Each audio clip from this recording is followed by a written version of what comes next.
Hello, good morning student. Now I am present with science subject of class 9th lesson 4 structure of atoms। तो इससे पहले हम लोग structure of atoms में electron, proton और neutron के बारे में पढ़े हैं, जानकारी हासिल किए हैं। अब है थॉमसन का परमाणु model. Atomic model of Thomson. Thomson ने परमाणुओं की संरचना से संबंधित एक मॉडल प्रस्तुत किया जो क्रिसमस केक की तरह था। इसके अनुसार एक धनावेशित गोला था जिसमें इलेक्ट्रॉन क्रिसमस केक में लगे सूखे मेवों की तरह थे। तारबूज का उदाहरण आप इसका अच्छा उदाहरण ले सकते हैं, जिसके अनुसार परमाणु में धन आवेश तारबूज के खाने वाले लाल भाग की तरह बिखरा है, जबकि इलेक्ट्रॉन धन आवेशित गोले में तारबूज के बीज की भांति धंसे हैं। तो थॉमसन ने इससे यह स्पष्ट किया, प्रस्ताव दिया कि परमाणु धन आवेशित गोला का बना होता है और इलेक्ट्रॉन उसमें धंसे होते हैं। दूसरा, ऋणात्मक और धनात्मक आवेश परिमाण में समान होते हैं, इसलिए परमाणु विद्युतीय रूप से उदासीन होते हैं।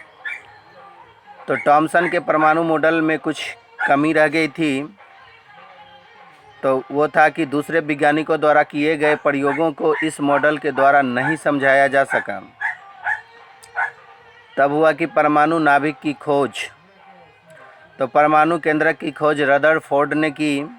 उन्होंने तेज गति से चल रहे अल्फा कणों को सोने की पतली पन्नी पर टकराया, जिसके परिणाम से पता चला कि परमाणु में अधिकांश भाग खाली है, जहां से अल्फा कण बिना टकराए पन्नी से सीधे निकल गए, परंतु कुछ अल्फा कण पन्नी के द्वारा बहुत छोटे कण से विक्षेपित हुए। जहां से ये कण विक्षेपित हुए थे, दरअसल वो परमाणु का नाभिक अर्थात केंद्रक था। इस प्रकार रदरफोर्ड ने नाभिक की खोज की। तो रदरफोर्ड के परमाणु प्रयोग के परिणाम क्या सब हुए, उसके बारे में हम लोग जानें कि अल्फा कण प्रकीर्णन प्रयोग ने आशा के बिल्कुल विपरीत परिणाम दिया। इससे निम्नलिखित परिणाम मिले। तेज गति से चल रहे अधिकतर अल्फा कण सोने की पन्नी से सीधे निकल गए। दूसरा, कुछ अल्फा कण पन्नी के द्वारा बहुत छोटे कण से विक्षेपित हुए। तीसरा, आश्चर्यजनक रूप से प्रत्येक 12,000 कणों में से एक कण वापस आ गया। और आगे है कि रदरफोर्ड के परमाणु नाभिकीय मॉडल के लक्षण। तो रदरफोर्ड के प्रयोगों के आधार पर परमाणु का नाभिकीय मॉडल के निम्नलिखित लक्षण थे। जैसे पहला, परमाणु का केंद्र धन आवेशित होता है, जिसे नाभिक कहा जाता है। दूसरा, एक परमाणु का लगभग संपूर्ण द्रव्यमान नाभिक में होता है। थर्ड पॉइंट में हम लोग यूँ कह सकते हैं कि इलेक्ट्रॉन नाभिक के चारों ओर निश्चित कक्षाओं में चक्कर लगाते हैं। नेक्स्ट पॉइंट में कहेंगे कि नाभिक का आकार परमाणु की तुलना में काफ़ी कम होता है। नेक्स्ट, परमाणु में इलेक्ट्रॉनों की संख्या प्रोटॉनों की संख्या के बराबर होता है। तो ये था रदरफोर्ड के बारे में। तो रदरफोर्ड ने जो परमाणु मॉडल प्रस्तुत किया था, उसके अनुसार था कि परमाणु के भीतर अधिकतर भाग खाली है, क्योंकि अधिकतर अल्फा कण बिना विक्षेपित हुए सोने की पन्नी से बाहर निकल जाते हैं। बहुत कम कण अपने मार्ग से विक्षेपित होते हैं, जिससे यह ज्ञात होता है कि परमाणु में धन आवेशित भाग बहुत कम होता है। ये धन आवेशित भाग परमाणु का नाभिक होता है और ये इलेक्ट्रॉन के चारों ओर चक्कर लगाते हैं। तो रदरफोर्ड की परमाणु मॉडल की भी कुछ सीमाएं हैं, जिनको हम लोग जानें।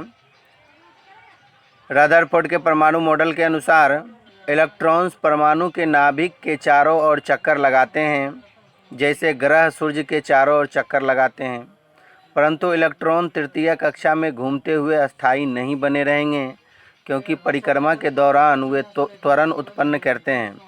इस त्वरण के कारण वे विकिरण के रूप में ऊर्जा मुक्त करेंगे और वे भी नाभिक की खींचे चले जाएंगे और नाभिक से टकराएंगे। ऐसी स्थिति में परमाणु अत्यधिक अस्थिर हो जाएगा और नष्ट हो जाएगा। तो जबकि ऐसी बात नहीं है, तो तब आया नील्स बोर के परमाणु मॉडल। तो नील्स बोर अपने परमाणु मॉडल की निम्न सीमाएं अवधारणाएं प्रस्तुत की। फर्स्ट हम लोग ये कह सकते हैं कि इलेक्ट्रॉन केवल कुछ निश्चित कक्षाओं में चक्कर लगा सकते हैं, जिन्हें इलेक्ट्रॉन की विक्षिप्त कक्षा कहते हैं। नेक्स्ट हम लोग ये भी कह सकते हैं कि जब इलेक्ट्रॉन इस निश्चित कक्षा में चक्कर लगाते हैं तो उनकी ऊर्जा का विकिरण नहीं होता है। तो आज के लिए इतना ही स्टूडेंट। नेक्स्ट क्लास में हम लोग आगे पढ़ेंगे। तब तक के लिए धन्यवाद। Thank you.